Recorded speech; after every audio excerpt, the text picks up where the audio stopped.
Well, hey guys, welcome back to the salon. Long time no see.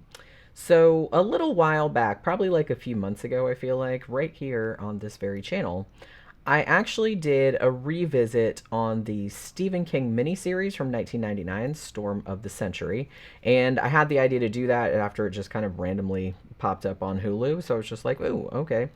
And I was thinking that, like, around the time I was watching that, I was kind of thinking to myself how I'd really like to have another look at a later three-part miniseries that I remember really liking back when it first aired on network TV. I think it was on ABC.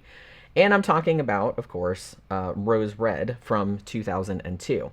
Now, for some reason, I looked for it back then, but it was kind of a bitch to get hold of. But then Hulu came through for us once again and just plopped it on their streaming platform with really no fanfare at all. The only reason that I knew it was on there is because somebody posted on like a horror Facebook group and it said, "Oh my God, Hulu just added Rose Red." So I was just like, "Oh my God, I just wanted to see that." So yeah, so I was pretty excited.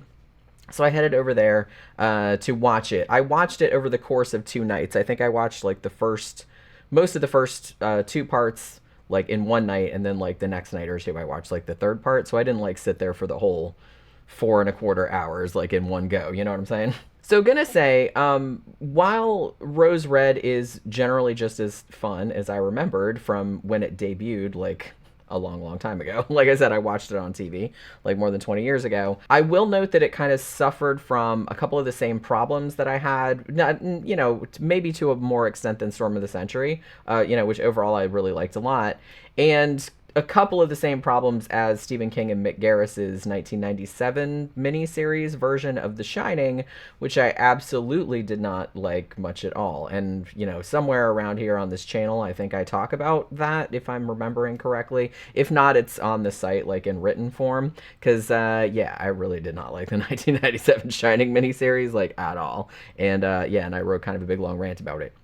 But I'm going to say, like, in regards to Rose Red, though, in spite of some kind of like weird acting performances, a little bit, I don't know if I'd say weird, but you know what I mean, just a little odd acting performances. There's some clunky dialogue in there, it is Stephen King after all. Special effects, some of the special effects are look kind of cheesy or kind of cheap. And, and it has kind of like a baggy middle section, which I feel like a lot of these miniseries do. But, despite all of those things, Rose Red is actually like a pretty good little haunted house series. You know what I mean? It's pretty decent. Now, I imagine that most horror fans and Stephen King fans already know this. But Rose Red was, very openly billed as Stephen King's take on, the iconic 1959 Shirley Jackson novel, The Haunting of Hill House, which of course has been adapted many times. Specifically, like the film adaptation from 1963, which was directed by Robert Wise, which is actually one of my favorite horror movies of all time. So the backstory and look of Rose Red are also heavily influenced by like the legends and the lore surrounding the real life Winchester mystery house, which is in San Jose, California. Of course, that's also had its own fair share of movies made about it because it's like a pretty fucking weird story, like about how it got built. So I'm gonna say that the similarities between the fictional Rose Red, the fictional Hill House, and the real Winchester house are pretty striking. So much so that some people might find the miniseries just kind of seems kind of just like a cobbled together narrative combining already existing stories and doesn't really bring anything new to the table. I guess that's a fair criticism, but it actually didn't really bother me all that much as I was watching it. So, but your mileage may vary, of course. Now, since this came out in 2002, and back in 1999, the Blair Witch Project, of course, had pioneered the whole metafictional internet marketing thing. The folks behind Rose Red wanted to do something similar to that. So, to that end, they set up like a fake website for the university, like where the main character works in the movie. And they published a book supposedly edited by this same fictional character, which was ostensibly the diary of the woman whose husband had built the house back in the early 20th century. So the book was called The Diary of Ellen Rimbauer, My Life at Rose Red. I have like a paperback version of it right over there on my shelves. Contrary to popular belief, The Diary of Ellen Rimbauer was not actually written by Stephen King or his wife Tabitha, which I think that was another kind of rumor that was going around for a while. It was actually written by this kind of suspense thriller writer guy named Ridley Pearson. Also, there was a mockumentary about the house and its legend, kind of purporting to be real, and it was called Unlocking Rose Red, and that came on ABC like a few weeks before the miniseries premiered. So what I'm trying to get at is like, yeah, this was a big deal. Like at the time it came out, it was like, event TV, you know what I'm saying? The network spent a lot of money and time marketing this thing. And I will say that this seems to have paid off, at least to some degree. The book was a big hit. The miniseries got really, really decent viewing numbers. It was a big thing that a lot of people were talking about at the time. So the story of Rose Red, as I alluded to before, isn't really anything that, we haven't seen before. But honestly, I don't think that diminishes the quality of it, which is actually like very good for a miniseries of this type. And I think this definitely falls like in the good to better Stephen King adaptations or projects, you know what I mean? Because there's that spectrum of Stephen King adaptations. I think this falls up in like the 6 or 7 range, you know what I'm saying? So what happens in Rose Red? So Nancy Travis plays kind of like the nominal main protagonist. This is, kind of an ensemble cast, but she's kind of like the main character, I guess. And her name is Dr. Joyce Reardon, and she's like a psychology or parapsychology professor at a fictional college called Beaumont University, which is in Seattle, Washington. And she is like just really obsessed with proving the existence of the supernatural. Now, she's tenured at this university, but some of her colleagues, including the departmental chair, who's just like this sneering asshole named Professor Carl Miller, and this guy has like this student newspaper reporter lackey guy whose name is Kevin Bollinger. Both of them are convinced that Dr. Joyce Reardon is just this flaky loon, and the two of them will pull pretty much any underhanded tactic available to just like undermine her research, which seems like a little bit of a dick move, but okay. Now, Miller in particular, the departmental chair, he comes across in the movie almost like a cartoon villain, you know what I mean? She's just like, yeah, we're gonna fuck her up. So it's not quite that bad, but almost, like it's almost that level. But I will say too that Joyce herself, who's supposedly, I don't know if she's not the hero, obviously, because she really does, yeah, we'll get into that in a little bit, but she's kind of the main character, but she's not really a real pleasant character either. She's very condescending, like toward skeptics and people who ask her questions about her work, and kind of like disparage the supernatural. And she seems to, her main goal in life is she really wants to find proofs that hauntings are real so she can pretty much just like rub it in Miller's stupid face. You know what I mean? That seems to be like her main like reason for living. She also, at one point, I will note, because I was kind of shocked, but I had forgotten about this, because I saw this when it first came out back in 2002, but I haven't seen it since then. So in the early stages, like in the first episode, she commits something that I'm pretty sure would be, I'm almost 100% sure that it'd be categorized as assault. She smears blood, like real blood, like on Miller's face, which, like I said, pretty sure that's assault. Nowadays might be some kind of like biohazard kind of thing. I'm not really sure like how they deal with like fluid assaults or anything like that. So I kind of feel like she did that and then like there were really no repercussions for it. And I'm just like, if you did that in real life, you would have gotten immediately shit canned from any workplace in America. You know what I mean? Like, so what I'm saying is that for supposedly dignified academics, which these people are supposed to be, these character interactions play out very much like kind of like a middle school class president election or something like that, which if you work in academia, you'd be like, well, hey, that's kind of accurate. So, fair enough. I don't really know. At least they didn't start flicking boogers at each other, So anyway, so Dr. Joyce has got a grant to do like a 3-day investigation of this infamous haunted house, Rose Red, which is this really crumbling, sprawling mansion. And the cool thing about it is that I kind of feel like in a lot of haunted house stories, they usually put the house, like the mansion, like way the fuck out in the middle of nowhere. So it's like, oh my God, it's super isolated. But I kind of liked that they made this one, even though it doesn't really play into the plot, not gonna lie. But I like that they made this one like just right in the middle of town. Like it's set back from the road and there's a little bit and then there's like a creepy gate in front of it and everything like that, but it's like if you look across the street there's like a major street and there's buildings and shit like that, so it's not like it's way off in the middle of the forest and shit like that, which I kind of thought was cool. So this mansion has sat there abandoned for a long time, and there's all these like legends about it. Now, similar to Hill House in Shirley Jackson's novel, this mansion was, initially built by some shitty two-timing man as a gift for his wife, and was cursed before the construction was completed. Like a bunch of people died, like when they were building it and stuff like that. And later on, like after it was finished, well, it wasn't really finished, but we'll get into that too. But it was supposedly like the scene of all these weird deaths and disappearances and like bizarre paranormal manifestations and things of that nature. Like I said, your standard haunted house kind of backstory. And just like the Winchester Mystery House, once the shitty man who built it kicked the bucket, like under very suspicious circumstances, the surviving widow, Ellen Rimbauer, she became convinced that she needed to keep building onto the house in order to live forever. So like the Winchester mystery, this actually isn't true. Like the real Winchester woman like didn't actually think this, but the legends sprung up around the real Winchester house that she had to keep building onto the houses, like, or like to make the ghosts happy or something like that. But it's like a similar kind of backstory. So Rose Red in the series has kind of similar architectural quirks to the real Winchester house. You know what I mean? Like there's an upside down room, like, with the chandeliers hanging like up like that. There's doorways leading to sheer drops and like staircases to nowhere and like that kind of thing. Now, nobody has lived in Rose Red for a really long time. And even some investigators, I mean, they imply, who've gone in there more recently, haven't really reported any unusual activity. Now, Joyce has a theory about this. She thinks that it's because the house has simply become dormant because there's not enough, people in there, there's not enough energy in there. And so she surmises that it just needs like a shot of juice to like wake it back up and get all these ghosts like flitting around again so she can get the shit on camera, right?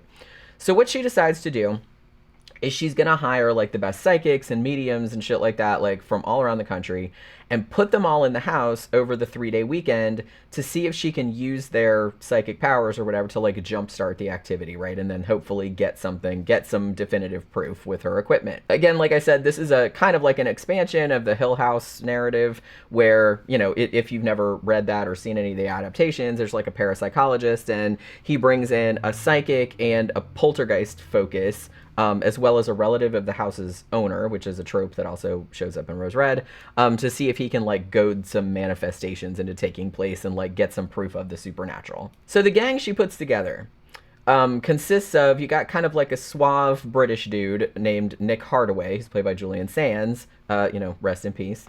He can actually read minds. He's a very powerful mind reader. You have a guy named Vic, who's kind of like an older dude, like with a heart condition, like a weak heart. He is actually like precognitive, so he can, obviously tell shit before it happens. You got like a pretty young woman named Pam, and she has, I can't remember what there's a name for it, but it's like when you touch objects and you can tell stuff about, whatever happened or whoever held it last or something like that. You also have this kind of like frumpy, middle-aged, Christian woman, like really religious woman named Kathy, who does automatic writing. That's kind of her big thing. And you have this kind of obnoxious, mouth-breathing mama's boy named Emery, who has post-cognition. So he has like visions of events after they've happened. So his big thing is like going to, like helping police. Like he'll go to a crime scene and look at the aftermath and he'll be able to tell them exactly what happened, However, the biggest fish that Joyce is able to snare is this extraordinarily powerful autistic girl named Annie. Now, she's mostly nonverbal and seems, by all accounts, like profoundly disabled, but she seems to be able to read minds and is also telekinetic, like to quite a drastic degree, like Carrie level, like telekinetic, right? So this girl in particular was the one person that Joyce was most hoping to get on board for this project because she felt like this kid's just tremendous powers were the most likely to kind of stir Rose Red out of its, apparent slumber, right? Now, coming along for the ride, rounding out the team, are Annie's older sister, who is also her caretaker. Her name is Rachel, but everybody calls her sister or sissy. And Steve Rimbauer, who is the last remaining descendant of the Rimbauer family and the guy who now owns the property. He's also Joyce's lover, Although the story never really specifies whether Joyce is banging him because she actually likes him or because he owns Rose Red and she wants to get into that fucking house like more than anything. Now, given how her character is kind of slowly unveiled over the course of the narrative, I kind of suspect it's the latter thing. So, as you might expect, the first episode, of all of them are about 90 minutes long. This one's pretty much all set up. We meet all of the principal characters, and you get into like a bit of their histories, their backstories, their specific talents, things like that. The history of Rose Red gets kind of laid out in a lecture that Joyce gives to her prospective team, and there's like some flashback footage and stuff like that. The conflict with the departmental head, the douchey guy, that's kind of also filled in. And then you have Miller and Bollinger, like the reporter guy who's like his lackey, kind of plotting little schemes like to undermine Joyce's credibility, like in the lead up to her big project, right? They're trying to like fuck her over. There's also kind of like a prolonged back and forth over whether Annie, the autistic girl, will even be able to accompany the researchers to Rose Red because her parents are assholes and they don't want her to participate. And her sister, who is very sweet and not an asshole, isn't entirely sure she should either because she thinks it might be dangerous. You know, Joyce is paying all of these people and she's giving Annie like more cash than she can afford because she wanted her so bad. But, you know, there's kind of a long like plot thread where Annie's like, well, she didn't want to do it. You know what I mean? Like the sister doesn't want her to do it and all this other stuff. So that's kind of like takes up a large part of the narrative, like in the first episode. So hardly anybody even goes into Rose Red at all, like in the first installment, other than Bollinger, like Kevin Bollinger, who gets tasked by his, you know, boss or whatever, Miller, with sneaking into the house like prior to the team getting there and either filming and or sabotaging their entire investigation, which, like I said, seems like a little fucking petty, but whatever. Now you can tell right away that Kevin is going to get it because a woman actually lets him in the front door, even though nobody's supposed to be there. And we as the audience, since we've already seen some flashback shit, we already recognize this woman as the ghost of Ellen Rimbauer's like maid and kind of companion, whose name was Sukina. Now, Sukina actually lures Kevin into the greenhouse where something bad happens to him. You don't find out what it is till later. The only remaining evidence that he was there is like his busted cell phone, which is just like left on the floor. So in the second episode, like the team finally gets to the house and they kind of start the tour. Now, the paranormal activity starts happening like pretty much right away. You know, various members of the team see different things, like depending on their location in the house and their particular proclivities, like whatever their psychic talent is. Pam, for example, like the younger woman, she has this kind of, she has some kind of like freaky feelings like when she first touches the doorknob, like before they go in. And then later she has this real disturbing dream where she sees the body of Kevin Bollinger like hanging from a chandelier like in the mirror library, which is like a really cool set actually. Emery, the mouth breather, he the mouth breathing dork, he sees the ghost of an actress named Deanna Petrie or Petrie, I can't remember how they pronounced it, who actually disappeared in the house like from a party there in like the 1940s. And both Kathy and the Wheaton sisters, like Annie and Sissy, they see like weird and clearly supernatural manifestations, like stuff moving around under carpets and blankets, and some of them see ghosts and stuff too. So it would appear then that Joyce's theory about Annie's psychic powers waking up the house is kind of already starting to bear fruit, right? Because crazy shit starts happening like within minutes of them walking in. So she's super jacked about that. But the problem is that Rose Red isn't just haunted in the way of like, you know, a few little wispy ghosts flitting around here and there and not bothering anybody. Rose Red is actually a killer house or a hungry house, you know, like The Shining, like, you know, the Overlook in The Shining, or like the house in Burnt Offerings or something like that. They call that a hungry house, where it drains all the energy out of the people within it, like to, you know, fuel its manifestations, and ends up like killing you in the end. Now, Rose Red specifically, and they kind of imply that this has something to do with its history, tends to kill the men who live in it or visit it. Like the men end up dead and they find them, you know what I mean? Like they commit suicide or whatever. But the women that go in there seem to go in and then never come out again. Like they disappear. So it's implied that they kind of become absorbed into the mansion's evil and kind of become trapped there as ghosts for eternity, and then the house is like using them to feed itself, you know? So, of course, during this second part, the house pretty systematically starts picking off the researchers one by one. Pam is actually the first to disappear, and Emery tries to tell the others that he saw a vision of her, like looking all dead and weird and shit. You know, and that's obviously he sees things after they happen. So he's like, well, that means she's already dead if I saw her walking around like that. But at first they don't believe him. Now, I mean, to be fair to them, Emery is a horribly repugnant person, like in every possible metric. He's just constantly berating people with just the nastiest, like most negative shit imaginable, and running around with his mouth hanging open constantly, which was, I mean, for the actor, that was a choice. I mean, I've seen him in other things and he didn't do that, but in this one, for some reason, he's just like, I'm gonna squinch my face up and hang my mouth open like the whole entire time, and I was just like, that's very distracting. But yeah. So I mean, so I guess like the other researchers, they can't be blamed for just like blowing his ass off every time he, you know, starts flapping his jaws, because they're just like, oh, there goes Emery, shut the fuck up, man. Wait, yeah, whatever.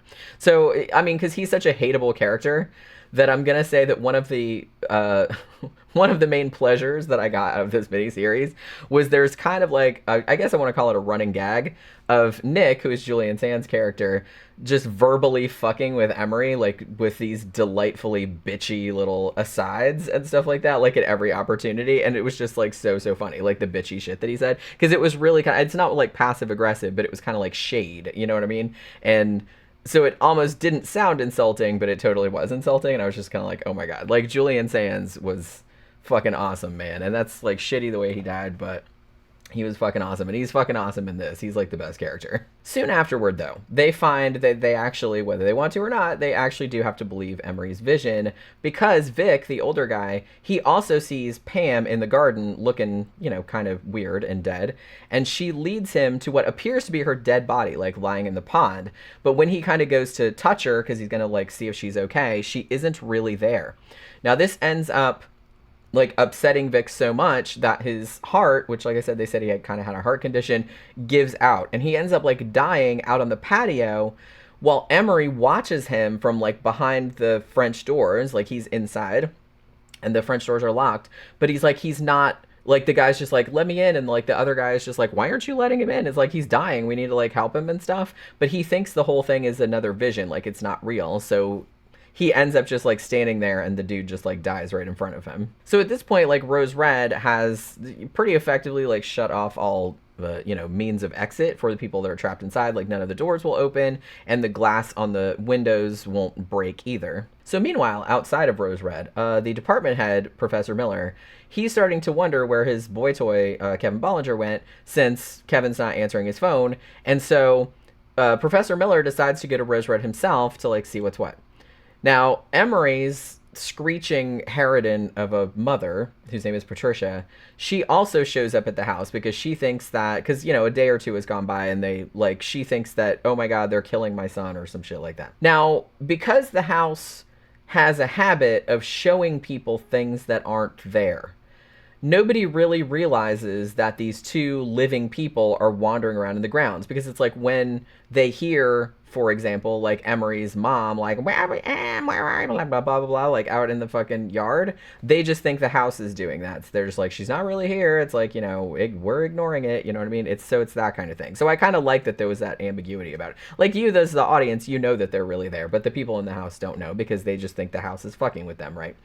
Now, at the end of the second episode, Kevin Bollinger's ghost, or revenant or zombie or whatever, he actually knocks out Emery's mom and like presumably like drags her into the house because they find her in there later. But Miller is just kind of like running around in the garden like a crazy person because he like saw some shit. Like he's kind of like lost in there and he's like freaking out.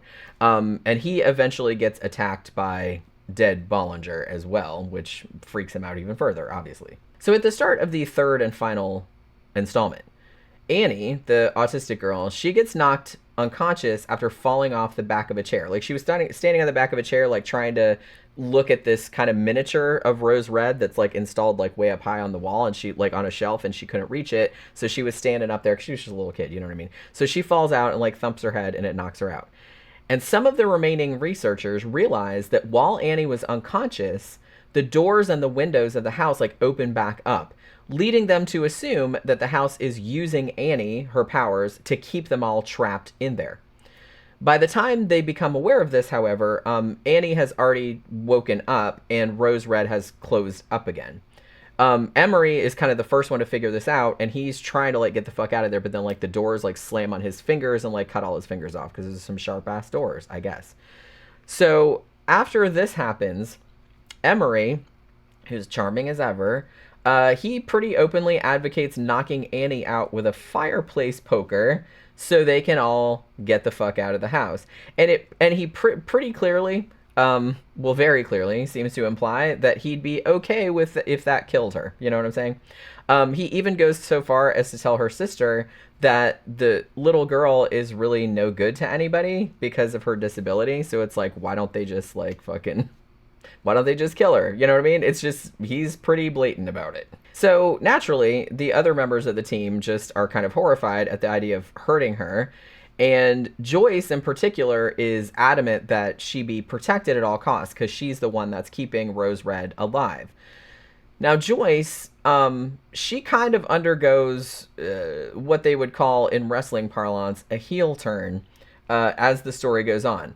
Even though I mentioned that she wasn't a super likable character to start with and was obviously using all of the members of her team like to further her own ambitions, she really kind of goes over to the dark side like as the paranormal manifestations start to ramp up. She doesn't even care like when some of the researchers die, like she doesn't give a shit when Pam dies, she doesn't really give a shit when Vic dies or anything like that. She basically just wants to focus on getting that data, you know, come what may. So her boyfriend, Steve, who's the guy who owns the house, he's just getting increasingly like horrified by how callous she is about what's happening to them. And he actually ends up discovering some psychic powers of his own when he discovers that he can telepathically communicate with Annie without Joyce knowing what they're saying, which actually kind of like comes in handy later on. So since this is the third act, ghostly shenanigans, they just go full tilt. Like the house begins to like rearrange itself in places. There's like some kind of weird skeleton monster thing that attacks Nick in this kind of weird like endless hallway they have upstairs. It's kind of like in the Haunted Mansion at Disney World with the mirrored hallway and everything like that. Also, several of the team members see a vision of the builder of the house, John Rimbauer, being chucked out the attic window to his death by Ellen Rimbauer and Sukina, who was apparently having an affair with John that Ellen discovered. You know what I mean? They also see the somehow walking around corpse, like who's sort of mummified, of April Rimbauer, who is Ellen's daughter, and like she had this withered arm. There was a whole story about that too. And then later, Emery straight up tries to kill Annie. Although she's able to use her telekinesis, like, to thwart him, obviously. And a couple more people get killed, including Emery's mom, who is dragged into the house and stuffed into the pantry, I think, earlier, and then gets killed by Sukina's ghost. And Nick, unfortunately, Julian Sand's character, who gets killed kind of off-screen by the skeleton monster that was chasing him, and then turns up as a ghost, like, later on. So, at this point, the surviving researchers are pretty desperate to get the fuck out of this place. But Joyce does not give a single shit about their wishes at all, and thinks that they should all just stay put until they've gathered the proof that they came here to get, right? So Steve, who is really sick of his girlfriend's crap at this point, telepathically communicates with Annie, and they devise this plan where Kathy, who is the only person who hasn't really got to use her talents yet, she finally will get to use her automatic writing thing to kind of take some paper and write "open the doors" over and over again, like on a piece of paper, while Annie kind of whips up this psychokinetic shitstorm with her mind. Like, I guess I don't know. I think the idea was that Kathy and Annie's combined focus and their combined power can like override Rose Red's control of the little girl. And to their credit, this does actually work. So Annie is able to kind of break free of the house's spell and starts sort of pulling the whole structure down around them. Now, once the doors all open, most of the survivors are able to escape, although Joyce, who has just gone completely around the twist at this point, refuses to leave because she's obsessed with getting the data.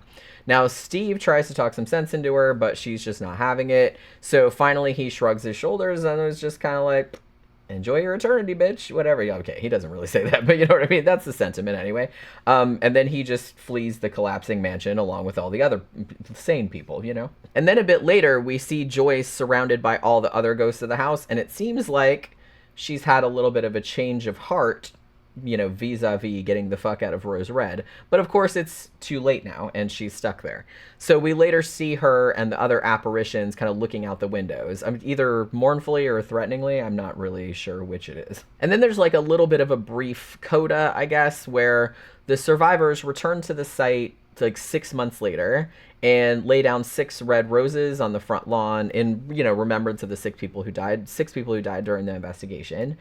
Steve has subsequently sold the property to developers, which he was planning to do, you know, before they did this. So the developers are actually just going to raise the whole thing down to the foundations and put up some modern condos. So, you know, no word about how haunted those fucking condos are going to be, but, you know, it's not so scary when it's just like a haunted condo. You know what I mean? When you just have these ghosts like standing in the corner of your like precious little breakfast nook or whatever. It's like, it's much creepier when they're, you know, when they're kind of flitting around in like this big creepy old house with like all these crazy rooms and shit like that. Not so much in a condo, but you know, what are you gonna do? So as I mentioned, this is actually a very decent miniseries in the Stephen King universe and was actually just as good or better than I remembered, like the first time that I saw it back in 2002. I mean, yeah, it's derivative. You know, some might say slavishly derivative, but you know, I love a good haunted house story, and honestly, Shirley Jackson's The Haunting of Hill House is one of the best haunted house stories ever written, if not the best haunted house story ever written. So anything homaging that is going to be pretty much all right in my book. I mean, except for the horrible 1999 remake of The Haunting, but I don't really want to talk about that because I'm just going to pretend it didn't exist. You know what I'm saying? I also liked all the Winchester Mystery House touchstones, like the weird architecture of the house and the legend having of you know, having to keep building it to forestall death or appease the ghosts or whatever, just like in the original rumors. But yeah, this one I think she said that she thought that she would live forever if she never stopped building it, you know. So yeah, and the acting here, like I said, it was a little bit odd, but it was pretty solid. Although, you know, the actor that played Emery, that constant like open mouth, wide flare nostrils and squint facial expression, which it seemed like he was doing that through the whole thing. It was a little distracting, I'm gonna say. Dialogue a little bit clumsy. That's generally true of any Stephen King joint, you know, not gonna lie. He writes good dialogue for the page, but sometimes when spoken aloud it comes across as a little cringe. Like there's one scene in particular that kind of stood out to me where Emery explained and explained and explained and explained and explained why his mother called her car a little scootabout, and he just kept saying it. I'm just like, oh my god, will you please stop saying that? It was just like, I was just cringing like every time. I was just like, we really didn't need that. But yeah, so it's that kind of thing, you know what I mean? If you read a lot of Stephen King and you see a lot of Stephen King adaptations, you know exactly what I'm talking about. And the ghosts and monsters in this sometimes looked a little cheap, a little cheesy. Admittedly, not as bad as in the 1997 Shining miniseries, because some of the stuff in there like looked kind of shitty. In this one, I actually thought the dead Kevin Bollinger, like when he came back from the dead, him in particular, I thought he looked pretty good. But I guess like that actor like looked really cool when he was like had all his cheeks hollowed out and everything like that, because he had a good skull for that, you know what I'm saying? So maybe that's why he looked better. But some of the returning dead characters did look really good. So the makeup was actually pretty decent. I didn't love the ghost effects though, because like I said, they were a little cheap looking, but you know, what are you gonna do? But I mean, you know, despite those minor complaints, really, I mean, overall this is a pretty damn good and pretty entertaining like haunted house story. It's not terribly original, of course, but I mean, if you really want to sit down for like 4+ hours of ghostly adventures, that's kind of similar to Haunting of Hill House, a little bit similar to Legend of Hell House also, and kind of any number of other investigators hole up in the worst haunted house ever and hijinks ensue subgenre, then this is a pretty solid watch. And if you're really into Stephen King, then you probably owe it to yourself to watch it. So that will do it for this time around. Remember to like, share, subscribe, comment to Scare Salon. And like I said, I also have a site called scaresalon.com where I have like a lot more written content and stuff like that you can read if you're really into that kind of stuff. I try to put up videos. I don't put them up that often anymore because I don't have a lot of time, but I do kind of try to put up things every now and then whenever I have time. So hopefully you guys are enjoying it. I'm enjoying doing them, and I will see you again on the next one. Bye.